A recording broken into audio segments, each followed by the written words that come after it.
Sometimes we miss each other's heart, but God is still with us.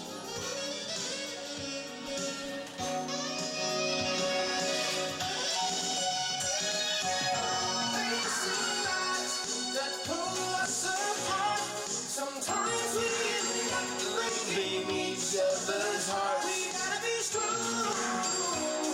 We said from the start we're doing it all in the name of God. Facing odds that pull us apart. Sometimes we end up giving up on each other's hearts. We gotta be strong. We said from the start we're doing it all in the name of love. What start? Without God's heart, ain't no start. Just the clone, the matrix. Here we go again, bartender. We in Carmen's kitchen on another safari. Another day, another dollar in your pocket. What's in the oven? Who we cooking up now? Hey, this one is about an inmate who just seemed to have went to the left and never and then blamed everybody else. And this is what happens when when you get when you get isolated from society like he was, stuck in all them foster homes, never really had education, never had time to bond with anybody, never had time to go to school because he was in reformatory school, and I don't know what kind of education you think you're going to get in prison. Nigga, I don't care. But what you mean? What's the difference in the baby prison when you're 13 and 14 and when you're 50 and 30? What you talking about? Ain't no education in them. There's more education in them adult schools than in them baby prisons, baby penitentiaries. So this guy, and he wasn't into no education anyway. He was into figuring out what's going on. I was born in this world where my family at. I don't know what's happening. I didn't grew up. I'm 6'5", 260 pounds. Nigga, I'm ready to play for the 49ers. But if I only had a brain. But because I ain't never learned to bond or socialize with people, because I've been in and out of all of these war zones all my life, because that's what the penitentiary is, right? A war zone, right? Everything is a gang society, all this. Plus, this person ain't really had that much time free, so he don't know too much about technology, let alone a TV set. So all he knows is he a product of his environment. So where's his education coming from? Where's the therapy coming from? I mean, where the counselors at? I mean, they're talking about rehabilitation. Then, if you're going to get rehabilitated, where is the counselors? Don't tell me it's just the people who say this how much time you gonna get. That's a counselor. You go to them places, them penitentiaries, and you sit down and talk to somebody called a counselor, and you say, you're going to talk to the counselor. What they going to tell you? How much time you going to get, and when you getting, if you getting out. Other than that, why worry about it? Nigga, ain't that a blast? That's a counselor? What's rehabilitation in that, man? They're supposed to be telling you about life training skills and job training skills and all that. They're supposed to be really rehabilitating somebody. No, this shit is all designed to keep you stuck, miseducated, and erase your memory and erase your mind. Because if you don't never get exposed to one, you ain't never gonna have one. What's up, everybody? Welcome back to another episode of EOS. It's the Soul Game for fair use and educational purposes. And that is Jake, man. I'm rocking with y'all and y'all rocking with me. Video review. And for this video, I don't know if y'all can see my pupils look normal today because I'm recording in the daylight. Thank you, Jake 90. We want to, just do this review. Excuse this little scruff. I'm normally babyface Jake. On this wild inmate, thank you for picking him because he showed, he's a good example to see where, this society what it will do to you if you don't have a support system. I had a busy weekend, baby girl's birthday. I appreciate everybody that wished her a happy birthday in the community post. Y'all are the best. I understand. She be running around. I understand that you always, I ain't gonna say you like the death penalty, but you ain't against it. And then another thing, Hey, what's up, everybody? Every time I get ready to record. But anyways, this video, on a serious note, this video is going to be about the effect Trayvon Martin's death had on the Florida Department of Corrections and the death that followed. And to be honest, it's one of the nastiest, most brutal cases that I've... But you ain't got 400 years of being oppressed and all this other wickedness and you got a culture, even if you, I don't care if they ain't got a dime, you still got a culture. They don't discriminate against your culture, no matter what it is, and I guarantee you that, and you know that. But they do discriminate against my culture, so no matter how bad somebody is, they still could find some spirituality. But this person just got, you know, he got fed so much of that demonology until that's what happened. So, you know, I understand you say he deserved to get the same punishment he gave somebody else. But that ain't gonna solve the problem. The problem is this wicked system. So me just running around here talking about, oh, he did this, he did that, let's crucify him. They did the same thing to Jesus, Jake. That ain't gonna solve the problem. Let's get with the issue, man. Let's deal with the issue. They need some counseling. He should have had some counseling from the jump. You can't get to talking about, oh, he's an adult, he's an adult. It didn't start with, his miseducation didn't start as an adult. It started as a kid, and it started in these faulty foster home systems and all this. I ain't gonna say foster home, but whatever that child, all this child, them juveniles and all that. No, yeah, them foster homes. Don't the government run that? You know what I'm saying? All that. So that's where it started. If they clean that up, Jake, then it might be, you know, we might not have to deal with people that's got all this rage in them, and they just do something just to be famous. Cause you know what he did didn't even make sense. He ain't that, you know. He got some common sense. He knew what he was up against, and he just said, hey, man, you know, if I ain't got no other purpose, do it matter what I do?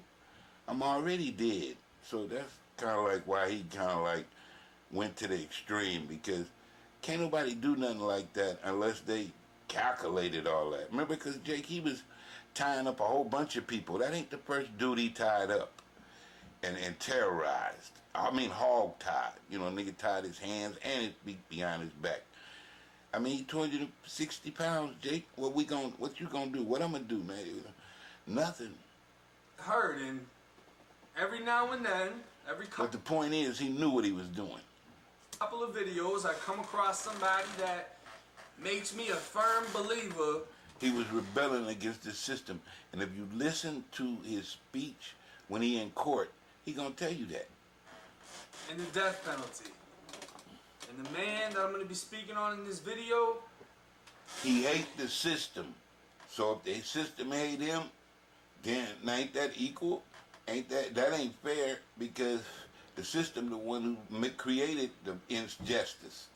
But so he supposed to be more evil than the system? That's my point. He ain't more evil. The system is more evil than him. He just protesting. Literally checks off every single qualification. What I mean by that is don't nobody give a damn about nobody. Trayvon Martin. I'm sure everyone's heard the They didn't give a damn about Trayvon. story of the 17-year-old African-American teen that was fatally shot in the chest by neighborhood watch captain.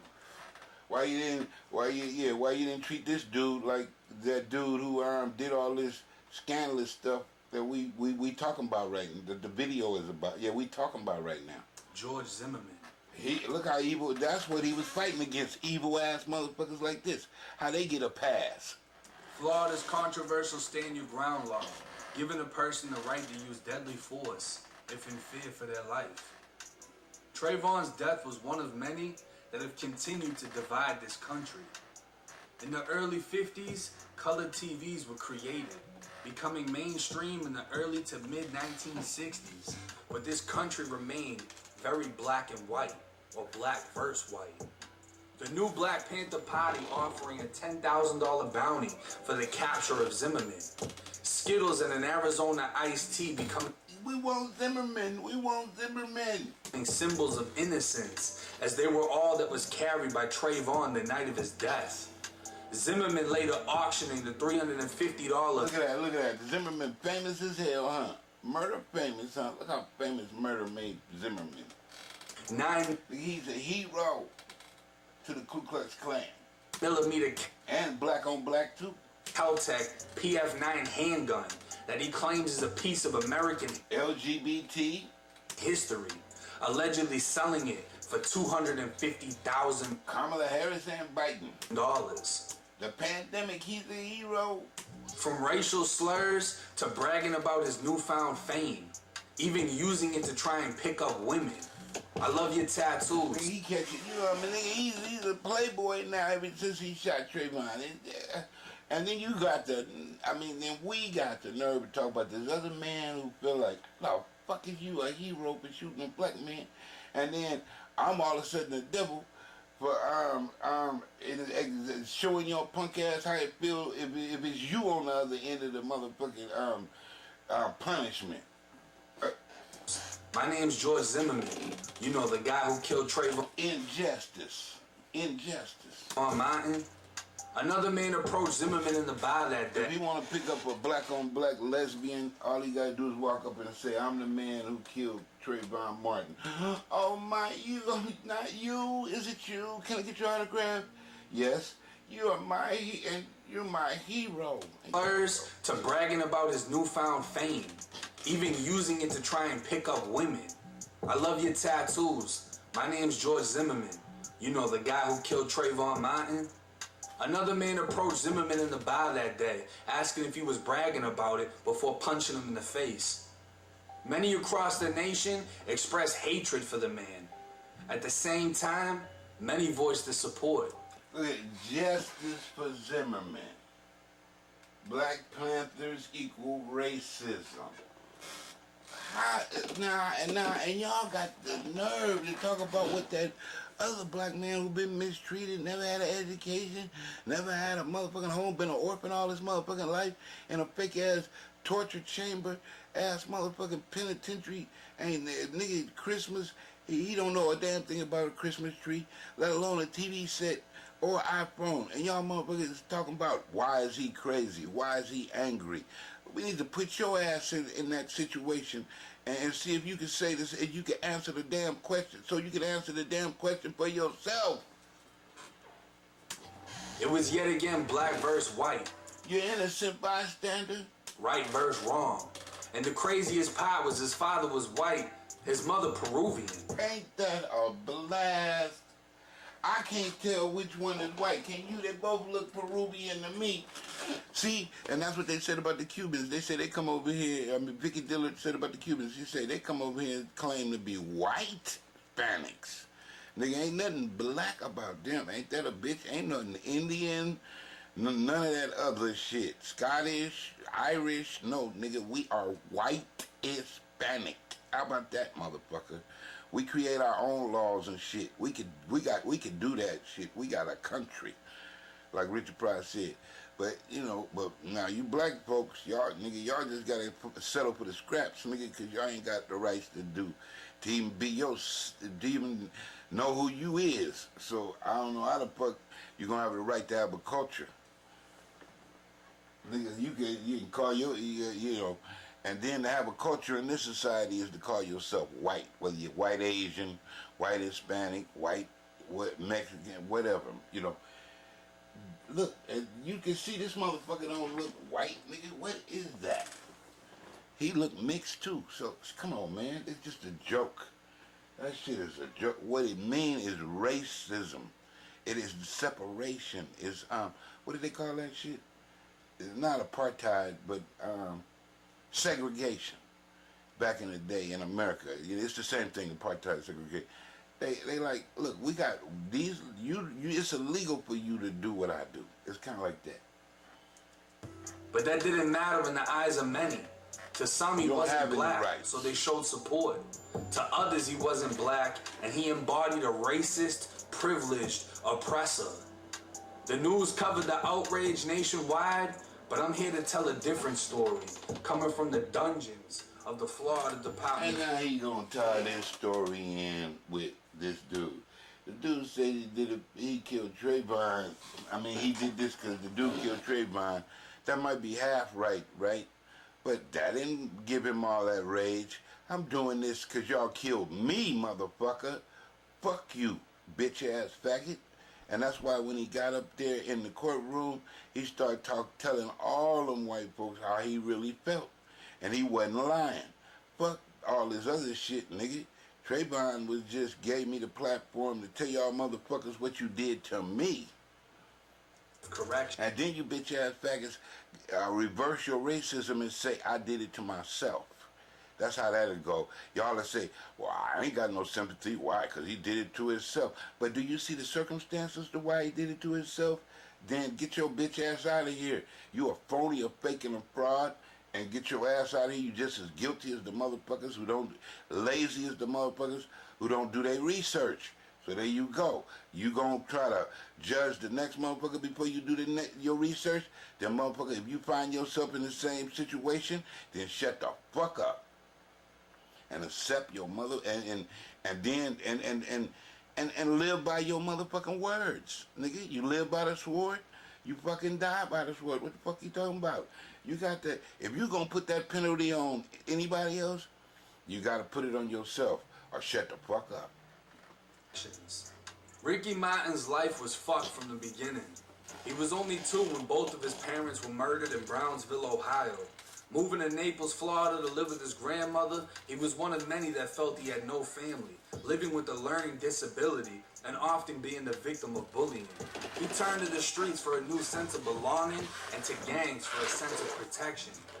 In 2007, Martin was on his way to prison, convicted of an armed burglary in which he stole guns from a home he was working at as an electrician, selling them for $600 worth of crack. For the next 6 years, he'd do his best to survive the Florida Department. Miami boys.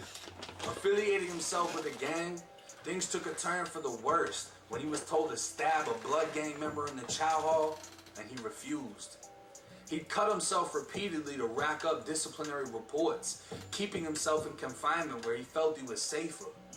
In 2011, he filed a grievance asking for protection because his life was being threatened. He'd been labeled a snitch by the staff at the North Florida Reception Center in Lake Butler. He reported how staff were running an inmate fight club in the chow hall. The officers he named in the grievance threatening him, calling him a snitch and telling him they told inmates about what he did, implying now both in. Now, why would somebody be that cruel to do that? Well, you know, like, forget what this dude did to this white dude. Well, let's think about the correctional officers, the prison guards. Why is they instigating all this violence and mayhem and murder and setting the inmates up against each other? And they ain't in no danger, but the inmates is. Why is they causing all this danger within that environment? Man, if they ain't crazier than the people who never even had a family, is they some orphans too? They acting like the inmates. The prison guards is acting like somebody who never had a family either. Like they orphan, like they went through all this mistreatment and rejection and miseducation, but then they ain't. So why, if they had a privilege and they had a family, why is they treating these other people so cruel? I mean, I need to know that, TJ Jake 90. Inmates and staff were after him. TD Jakes 90, I need to know that too, TD Jakes 90. He claimed an officer had planted a knife in his cell, resulting in confinement time where the staff would be able to poison his food or starve him altogether. His first and second requests for protection were denied. Eventually, Ricky Martin was sent to the dungeons at the Santa Rosa Correctional Institution. Considered a violent offender for his armed burglary charge they sent him to prison for, he racked up an additional 32 disciplinary reports while in prison. mainly for cutting themselves, tattooing, or disorderly conduct. His only violent DIs would be a fight, outspoken threats, and the knife that was allegedly planted in his cell. With 12 months left on his sentence, he was dead within 36 hours of arriving at Santa Rosa. Hell yeah, for some reason they just was like, the prison guards must have been furious at him. It wasn't just the inmates, it was the prison guards who started that against him. In fact, they the ones who made sure that he got exterminated. When they put him in that cell with that guy who hated society so much and wanted to prove it. You know, all he needed was a chance. He already done tied up 3 or 4 other motherfuckers trying to prove, nigga, put me on motherfucking Eyewitness News. Y'all niggas need to put me on the news. I'ma do something so motherfucking terrible. I'ma make y'all put me on the news, cause I'ma show y'all motherfuckers. I'ma say, nigga, this is how you treated me. This is how I'ma protest. I'ma treat somebody like I feel you treated me. And then y'all gonna be saying, why is he doing this? We got a nut inmate. No, I'm saying that this is the conditions of this place. And if y'all look at how I'm acting, y'all should be able to say that this place ain't legal to treat people like this. It ain't legal. And if you think it is, then y'all keep glorifying this shit until one of y'all wind up in here and I hog tie your motherfucking legal ass. Sean Rogers was serving a life sentence. Get him, Sean. Tear their ass up, Sean. Tear these motherfucking innocent bystanders up. Because they don't know what the fuck they talking about, nigga. They don't know nothing about reality. Nigga, you don't know. You gotta be there, nigga. And I ain't saying that you gotta go to do all this, but by watching these type of programs, it should educate people more than being scared straight. You know what I mean? And it ain't just this. We watch all kind of crazy shit. But these programs is about educating people that these are the consequences. This why these people is thinking like this, and it need to be a change in the system of the penitentiary, because nigga, we all gonna go there one. I ain't gonna say we all gonna go there, but somebody going to that motherfucker, and it might be you over some bullshit like this. That's some bullshit. Dude went there over stealing something from somebody's house, and then he went to prison. Okay, but now you gotta get the death penalty and all, and get booty banged and all this other shit. Come on, man. So there's something wrong with that. And then the guards get to just inflict all this motherfucking sadism on the inmates and torture, and it's cool. No, hell no, man. And then so that's the same thing was happening back in the 1920s. They drive the inmates crazy. Then when the inmates get out and fuck up everything, motherfuckers be acting like, oh, what happened? Nigga, what happened? You motherfuckers better, y'all talking about the prisons is built for rehabilitation. Well, society better rehabilitate the prisons, because the problem is the prisons. They ain't rehabilitating no motherfucking body. They're making people worse. 2002 conviction of robbery with a firearm and a concurrent 15-year sentence for aggravated sentence, he was dead within 36 hours of arriving at Santa Rosa. Sean Rogers was serving a life sentence for a 2002 conviction of robbery with a firearm and a concurrent 15-year sentence for aggravated battery with a firearm from the same incident. Rogers was originally from New York City, raised in a housing project with a psychiatrically unstable drug addict mother. When he was 2 years old, his mother surrendered him to foster care, where he lived in multiple foster homes and group homes, on and off with his grandmother, and sometimes placed back in with his own mother. By 14, he was in an inpatient psychiatric. Look at this shit. Look at it. He was in the breeding grounds for to be an animal, to be a savage, to not have no connection and nothing. Just only one thing he want to do is just unleash his rage on everything. Then he was in the breeding grounds, the laboratory. psychiatric care facility where he was diagnosed with ADHD, depression. He was raised to be a savage beast, nigga. Anxiety, and antisocial Stressed out. personality disorder.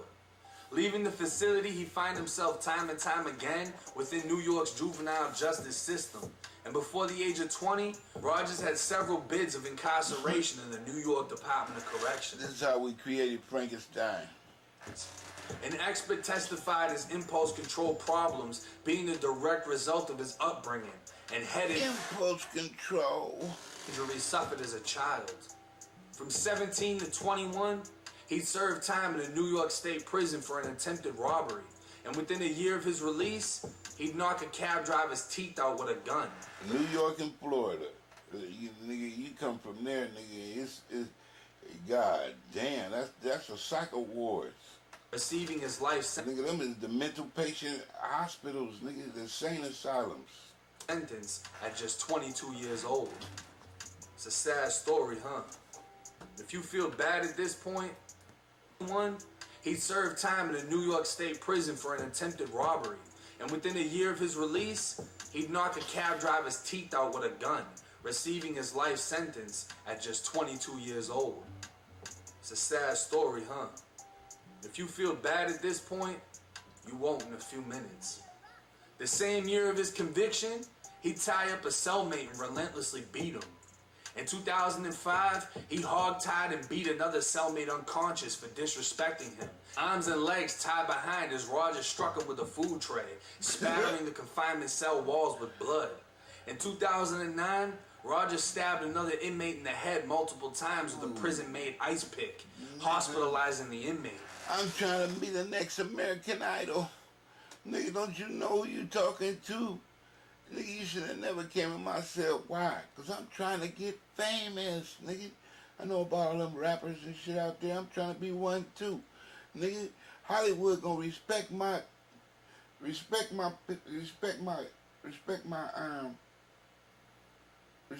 dollar. He had a long history of inmate assaults, breaking prison sprinklers, even exposing himself to inmates and staff. A month after the stabbing, he'd knee another inmate in the face inside of a confinement cell. On March 14, 2012, Rogers was transferred to Santa Rosa, 10 years into his life sentence with 12 inmate assaults on his record. At the time, there was no system in place to identify inmates as predator or non-predator. The result was a 6'4", 260-pound Sean Rogers being celled with a 5'10", 140-pound Ricky Martin, with a release date 12 months away. March 30th, 2012. Less than a month after the death of TRAVON Martin, corrections staff did their routine security checks at 7 p.m., noticing nothing out of the ordinary. my flag. 7:10 p.m., officers noted inmates being louder than normal inside of the wing, walking around to determine who was making the noise and why. Sean Rogers was standing at the cell door and told the officer, "Hey man, he's cutting himself. Y'all need to get in here and stop him." The officer could see Ricky Martin laying on the ground under a prayer rug, on his back with his arms behind his back. See, you know he knew what he was doing, because when he finished, he said, "Hey man, y'all come clean up my cell now. I'm already famous. I did my job. Now y'all do yours. Come clean this motherfucker up and get me back to the motherfucking Taj Mahal so I can bask in the glory." The officer told Martin to show his hand to stop harming himself, but he didn't respond. Blood could be seen on the cell floors and walls. In an attempt cuss out some more, you motherfucking innocent bystanders. to stop Martin from harming himself, even though he was unresponsive, the officer gold opened the chain? flap and deployed pepper spray. On my Air Jordan. Martin responded by rolling my on his Mason side. mink at? Now the officer could see Martin's don't you know hands I'm were tied famous, behind his nigga? back with pieces of white torn cloth from the Respect bed my- sheets. Sean Rogers, who appeared uninjured, was cooperative and removed from the cell and secured in the shower area, where another inmate saw him drop something down the shower drain. Entering the cell, officers removed the rug covering Martin, a string tied around his neck, hands tied behind his back, feet tied together, pants pulled down, and a pair of boxers over his head. Bloody handprints on the wall near his body. Removing the boxes from his head, they now saw the brutal facial injuries. Martin's breathing becoming increasingly labored. He was transferred to the prison's on-site emergency room. On arrival, Martin started seizing. The nurse determining he appeared to have severe brain damage, gurgling blood in his mouth. His body was turned on its side to suction the blood out. As he was turned, matter or bodily fluids leaked out of his ear. The nurse, noticing a piece of his ear was missing.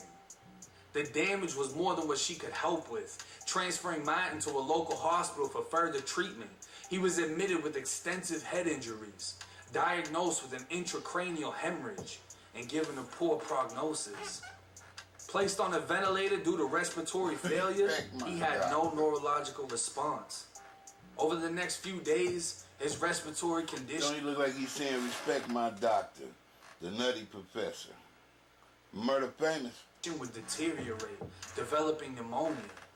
9 days after the attack, Ricky Martin was declared brain dead and taken off life support on April 8th, 2012. Sean Rogers was charged with first-degree murder, requesting a speedy trial and to represent himself in court. Moved into Ricky's cell, Sean claimed it was filthy. He started cleaning the cell, talking shit to Martin, calling him a dirty-ass cracker and filthy motherfucker. These are the actual terms used in court by Sean Rogers. Rogers cussed him out aggressively before getting on the top bunk to listen to his radio. Looking down, he saw Martin started cutting himself. He thought he was doing it to get out of the cell, get transferred over to the medical wing. He jumped down and said, "What the fuck is wrong with you, man? You're acting like a little bitch." Telling Martin if he doesn't stop cutting. He was already ready to go famous. And he already knew what he was going to do. But when dude started cutting himself, it's just like a vampire that seen blood. He is like an animal that smelled blood, a shark. He activated the shark because he was already going to do what he was going to do anyway. But when he started cutting himself and shit, oh, no, nigga, that's just like Count Dracula seen a motherfucker cut himself. Oh, shit, well, what? I tried to give you a break, nigga. I was going, nigga, I was on break, nigga. What? You cut yourself? It's on. It's on. I smell blood. I mean, I smell fear. And that fear is like, make him excited, right? It stimulate him. He like, oh, this nigga scared. That just make that nigga mighty, she got stimulated. He's gonna put his foot up his ass. Martin kept saying, "I gotta get up out of here." The more scared he got, the more excited this dude got. He saw Martin started cutting himself. He thought he was doing it to get out of the cell, get transferred over to the medical wing. He jumped down and said, "What the fuck is wrong with you, man? You're acting like a little bitch." Telling Martin if he doesn't stop cutting, he's gonna put his foot up his ass. Martin kept saying, "I gotta get up out of here." At that time, Rogers put a shirt over the cell window. Nobody could see him. I told you that nigga, he was activated. Power up. Could only hear what was happening. Nigga, I'm about to recharge my batteries. 3 or 4 punches, and Martin was on the concrete floor, his face being kicked and stomped 6 or 7 times. Screams coming from the cell, desperately trying to get up as he left bloody handprints on the walls of the cell. Rogers described the attack in court. "I kicked him in the face and said, 'This is for TRAVON Martin, motherfucker.' I kicked him in the face again and said, 'This is for TRAVON Martin, motherfucker.' I kicked him a 3rd time and said, 'This is for TRAVON Martin, you pussy-ass fuckboy.' I kicked him in the face a 4th time and said, 'This is for Martin Luther King.' I kicked him in the face a 5th time and said, 'This is for Emmett Till and all the other black people you crackers done killed.'" Rogers said Martin never tried to throw a punch. I told you that that's how he felt. He really felt like that. He really was saying, "This is for me, motherfucker, and this is a message," because I've been trying to get famous. I've been needing a platform. I guess when I hog-tied a couple of other people, they wasn't the right nationality. But now that I got a white dude, I can't pass this up. I know I'm going to be worldwide now. I know I'm going to be on World Star now. When I did somebody else, from my own nationality, they didn't give a damn. Once I did somebody from their nationality, then they was able to say, okay, now, you know, now you feel how I feel. Sitting there helpless when he started attacking. When Rogers realized Martin wouldn't stop trying to get up, he ripped the bed sheet and tied him up. He then put cloth in his mouth and tied it around his head so he couldn't scream. When asked if Martin was still moving when Rogers was tearing the sheet, he said, yeah. Like, I don't know, I guess like, kind of like when you step on a roach, they still be alive, but they still be moving. Rogers described the end of the attack. By then, he was beat up bad and breathing hard, and I asked all the brothers on the wing, who wants me to kill this pussy-ass cracker? A lot of them said, yeah, but my little homie Y.O., Steve Young, said, big brother, don't kill that cracker, just put him on the door, which was slang for getting the inmate removed out of your cell. Rogers said, bro, God going to bless you, Y.O., because I was going to kill this fuckboy on the strength. Blue Flame Midnight Crip Gang. Rogers described Martin's gang. Blue Flame Midnight Crip Gang. Nigga, hey, I told you niggas, I'm murder famous, I'm murder famous, I'm murder famous, nigga. Cups up, cups up, cups up. Brothers started cussing at him from behind the cell doors, threatening him about what they were going to do. Nigga. Inmates testified under oath that another inmate provided Rogers with a blue flame. He was beat up bad and breathing hard, and I asked all the brothers on the wing, who wants me to kill this pussy-ass cracker? A lot of them said, yeah, but my little homie Y.O., Steve Young, said, big brother, don't kill that cracker, just put him on the door, which was slang for getting the inmate removed out of his cell. 49ers. Rogers said, bro, God going to bless you, Y.O., because I was going to kill this fuckboy on the strength. Blue Flame Midnight Crip Gang. Rogers described how Martin's gang brothers started cussing at him from behind the cell doors, threatening him about what they were going to do. Inmates testified under oath that another inmate provided Rogers with a peanut butter squeeze to be used as lubricant.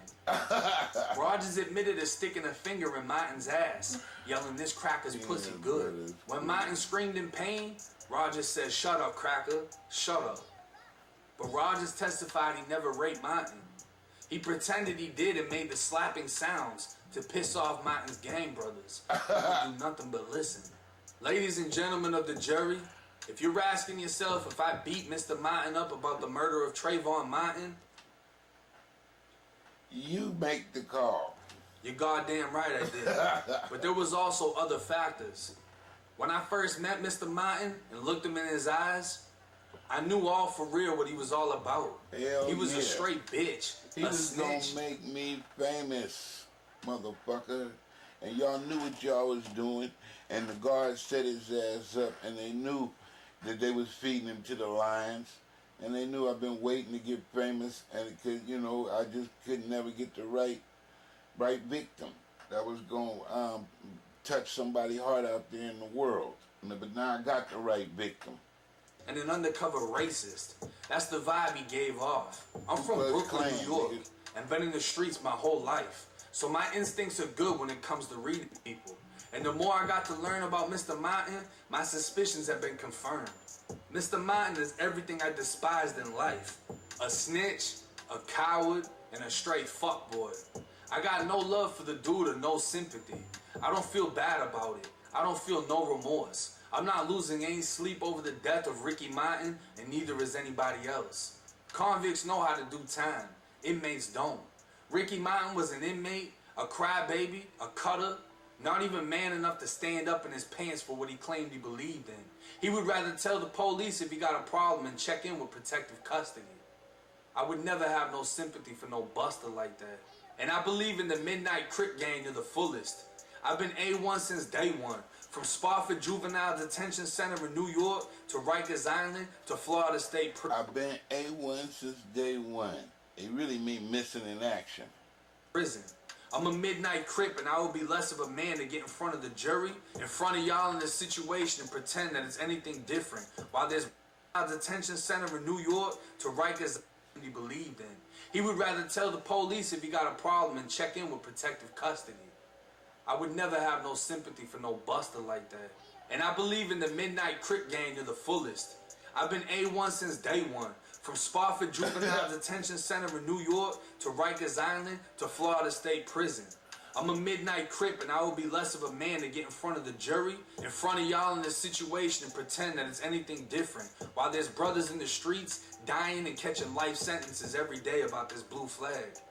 When my mom was smoking crack and my pops was nowhere to be found, it was the Crip gang that took me in.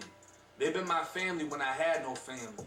When I was doing time and didn't have nothing, Crip made sure I had a care package. Some people believe in religion, and that's great, but I believe in my gang, and I'm willing to die about that, and I'm willing to live about that, and I'm down for whatever. That's what you call true blue. I said all this because I firmly believe that if you stand for something, you stand firm in your convictions regardless of the consequences. The bottom line is I'm responsible for the death of Ricky Martin. I accept the responsibility, but I also want to note the negligence, stupidity, and incompetence of the Florida Department of Corrections. I'm not going to change the way I do my time. And you can ask anybody that knows me. I've been the same way my whole life. I don't change up. I don't flip-flop. You will always know where I stand and what I'm about because I've been thoroughly consistent all these years. Loyalty is all I know. Society is not made for people like me. Society is full of fake people, fake friendships, fake relationships, fake. But with me, what you see is what you get. There's nothing fake or phony about me. I'm OG Jigga Man, Midnight Crip Gang, 103 Eastside Trays Up. And that's why I can get on this witness stand and look at you, ladies and gentlemen, in the face of the jury and tell you that I could care less about Ricky Martin, and I meant everything I said.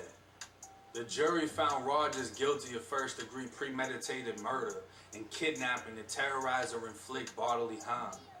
A total of 28 inmate witnesses testified how the guards were not only alerted by inmate Ricky Martin, who begged to be taken out of the cell. The guards don't give a fuck with y'all. Y'all snitching too? Nigga, now y'all snitching on us and shit. Nigga, I thought y'all niggas say snitching is illegal against the code. Nigga, you know we set that motherfucker up. Now, and so y'all snitching on us and y'all snitching on the motherfucker that we sent in there to eliminate this motherfucker, to educate this motherfucker, the education of this other inmate, of this crime star. Nigga, come on, man. This motherfucking innocent bystander, because he was an innocent bystander. Nigga, I would have been like, fuck that. I would have been fighting the guards and shit. I'd have been like, you ain't putting me in shit. Y'all finna beat my ass right now. And nigga, because once they get you in there, you dead anyway. So you might as well punch the fucking guard and get some more time or something. You ain't going home early. Ain't no going home early, nigga. You be lucky if you going home at all. Because if you go in that cell, nigga, ain't no going home. So he had two choices. Jump over one of them damn railings and get sent to the goddamn medical, attempted suicide, and get sent to the psych ward, or just fucking start fighting with a guard and shit. You know, not punched him or nothing, just pushed him or something. Didn't do so much to where the guard was like, you punch me, who the fuck you punch? No, pushed that motherfucker, made that motherfucker know, I ain't going nowhere, fuck you motherfucker. Now if they pushed him in there or forced him in there, then I mean, and then the inmates heard that, then he'll have a better chance at a lawsuit, right? Because it'll be like they forced his ass in there. He didn't go in there.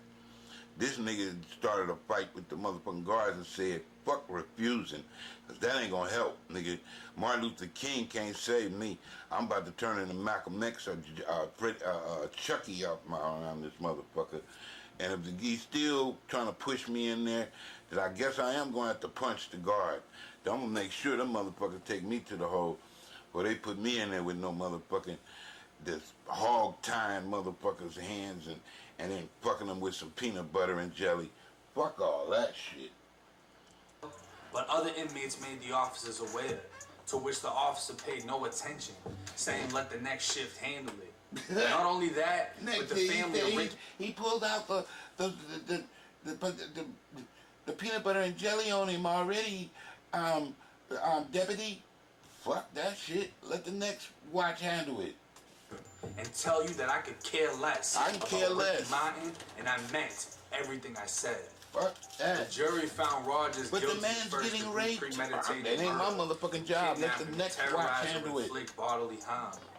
A total of 28 inmate witnesses testified how the guards were not only alerted by inmate Ricky Martin, who begged to be taken out of the cell, but other inmates made the officers aware, to which the officer paid no attention, saying let the next shift handle it. Not only that, but the family of Ricky Martin were pressured into removing him off life support. It seemed as if Santa Rosa officials didn't want him to wake up. The plug was being pulled on him. He died being transferred on his way back to the prison, brain dead. All of this without the permission of the family, who believe prison staff have more to do with his death than what is being portrayed. Yeah, I do. I think so too. I think that they wanted him dead because they must have already did some crazy shit to him, and he was gonna sue their ass when he got out, right? He just was waiting to get out, but he couldn't. But they knew that they wasn't gonna let him out because they must have already did some crazy shit. He must have already put him in there with a booty bandit. You know what I mean? They already did this to this man. They already did some crazy shit to him. And he was keeping his mouth shut, but it was like, that ain't good enough. We don't leave no witnesses when we do some shit that's so bad that we gotta cover it up.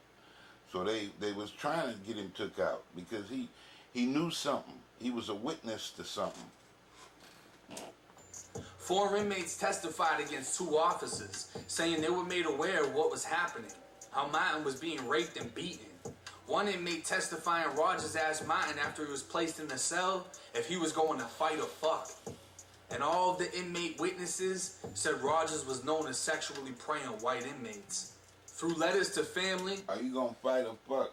That's, you see? Now, I would have been like, no, because I ain't even gonna be in here. I already knocked the shit out the guard, try to knock that motherfucker out. They might beat my ass, but if they kill me, knocking me out, then that's cool. But it's better than getting fucked too, nigga. If I'm gotta go, nigga, I'm gonna make my own decision how I'm gonna go. And if they shoot me, if I'm hit the guard, and then the motherfucking guard on the gun tower shoot me, that's cool too. Cause as long as he don't shoot a nigga in the head or something, or in the heart, I'm cool. Rogers expressed how he felt about TRAVON's murder and how he planned to get revenge on a white inmate. These letters helped secure a conviction for premeditated murder. Who wants to see me kill this cracker? Multiple inmates, both black and white, testified to hearing him say it. Recorded video showing the officers stop outside Rogers' cell as Roger was heard saying, "This dude is fucked up, bleeding." The officer shrugged it off. The second officer did the same. When they left, Rogers climbed to the top bunk and jumped on Martin's head 10 to 11 times as the inmates started banging on the doors to get the officers' attention. Batteries were found all around the cell. They'd been put in a sock and used to Look attack. at that. Now, you know I'm gonna knock the shit out that officer. This nigga gonna send me in there with a nigga that got a sock full of batteries. He just finna pull everything out the goddamn toolbox on me, bartender. You see, he done pulled everything out the toolbox on that man. God damn, nigga got batteries in a sock. Where the fuck he get the batteries from? Martin before the sock split. The makeshift knife or razor used to attack Martin was never recovered, said to have been dropped in the shower drain when Rogers was removed from the cell.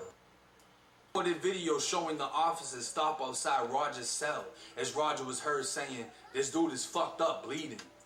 The officer shrugged it off. The second officer did the same. When they left, Rogers climbed to the top bunk and jumped on Martin's head 10 to 11 times as the inmates started banging on the doors to get the officers' attention. Now do you see what I mean by, like, who's more guilty, him or the officers? Because you know he gonna do what it take to be murder famous. And the officers is like, I guess we gonna do the same thing. But we gonna let you take responsibility for what we did. And ain't nobody gonna know that what you did was based a lot on what we allowed you to do and what we arranged for you to do. So what you did, you wouldn't have the opportunity to do it unless we gave it to you. So as I said, man, I don't see why they giving the inmates the death penalty. Why don't they get them officers the death penalty too? I don't know if y'all think that's fair, but what you talking about? How they gonna have a job sitting there not only condoning this shit and looking the other way, but arranging this shit to happen?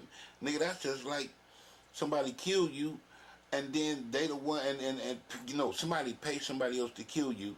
They just as guilty as the motherfucker that killed you. And that's what I'm saying about them officers. They just as guilty as the motherfucking man that killed them. So I don't know how T.D. Jakes be leaving that part out about his stories. I don't know why he be trying to make it seem like these officers are so crispy clean, squeaky clean. Batteries were found all around the cell. They'd been put in a sock and used to attack Martin before the sock split.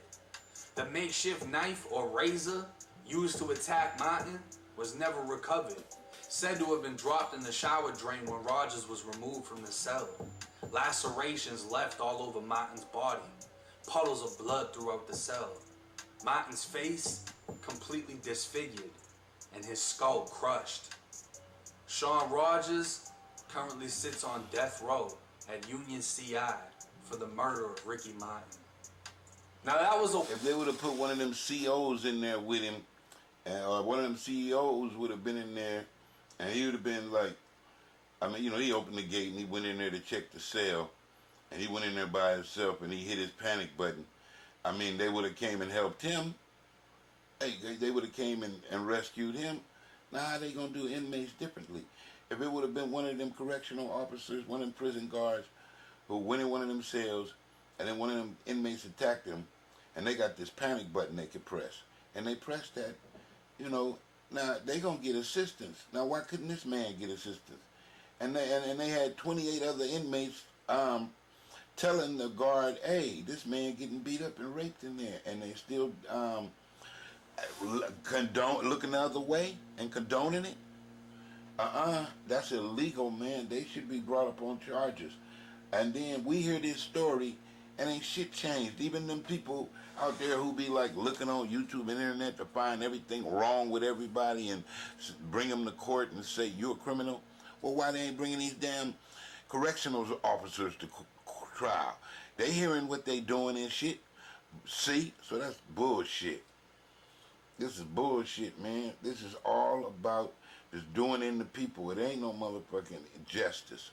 This is all about just doing in the people. It ain't about doing in no justice. You know, the police got immunity, and the prison guards do too. So the people ain't got no rights, and all this injustice is gonna keep going on, happening to them. Because I mean, ain't nobody to speak for them. A wild one, I'm not gonna lie. Researching the video, going through the court paperwork, the appeals, the affidavits, it's disgusting what this guy did. It's even crazier to see him stand in court with no sympathy, no remorse, shouting out midnight crip. Yeah, midnight crip. But what about what the if you don't say nothing about what them damn prison guards did, Jake, then I must kind of like think that you just always on the bandwagon to lynch somebody for not, you know, without looking at all of the facts. Third, but he's obviously gay, which goes against crip. You ain't including all the facts. But understand that part. You have a lot of mentally unstable people. Yeah, but you ain't mentally unstable, and you remember what them prison guards did too. So you left that part out your story, so I'm just adding it. People inside of prison. You have a lot of mentally unstable staff members. But you know why they mentally ill and unstable, so I guess you just trying to keep people, you know, if you cured the people, then you wouldn't have a show either. Just like if the police would treated people fair, they wouldn't have a job either. You know, the doctor cured somebody, they wouldn't have a job either. Does that put anyone inside of a cell? And it's not just because they're stupid, they know what they're doing. And it sounded like this man was targeted by the staff. It sounded like things were set up, things might have gone too far, and then they were covered up. But this is the reality of the Florida Department of Corrections. It's 1090 Jake. I'm rocking with Charlie, y'all rocking with me. Big love, 1090 Jake. Till next time, I'm rocking with y'all if y'all rocking with me.